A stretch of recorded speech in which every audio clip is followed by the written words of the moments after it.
Welcome, Thomas Sheppard.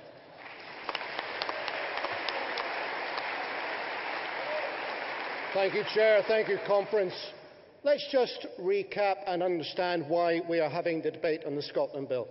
When our country a year ago was asked whether it wished to become a self-governing nation, many of our citizens chose to vote no because they were promised that they did not need to vote yes in order to get greater control over their own lives. That is what the vow was, a pledge to the people of this country. And before the final votes were even counted, they were backtracking on that pledge. The Smith Commission was a watered-down version of the vow. The proposals in the Scotland Bill are a watered-down version of the Smith Commission. The whole process has been diluted so much that it has lost the taste of Home Rule completely. So that's the situation. Now that, to my mind, is a monstrous deceit upon the Scottish people. And that was my view when we last met at this conference back in the spring. But then, of course, our critics could have said, well, of course you would say that, wouldn't you? Other people disagree with you.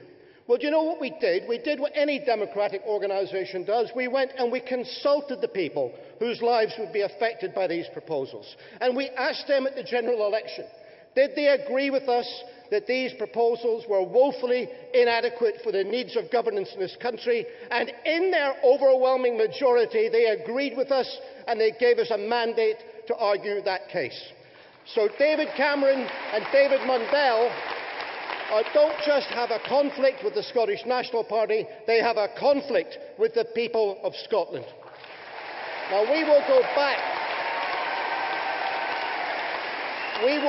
back next month to argue the case and to make amendment after amendment to give us the right, for example, to treat the disabled people in this community with compassion and generosity rather than with stigmatisation and vilification, to give us the right to resist the rolling back of trade union rights, and to give us the right to try and remove inequality rather than make it worse.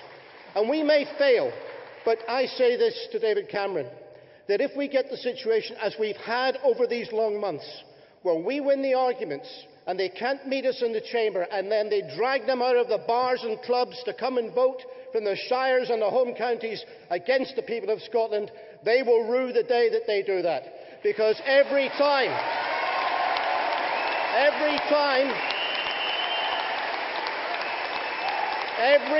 they say no to a reasonable proposal, then they are fuelling the support for the yes position the next time that is put to the Scottish people. And every time they say no to something, they are increasing our ambition to have everything.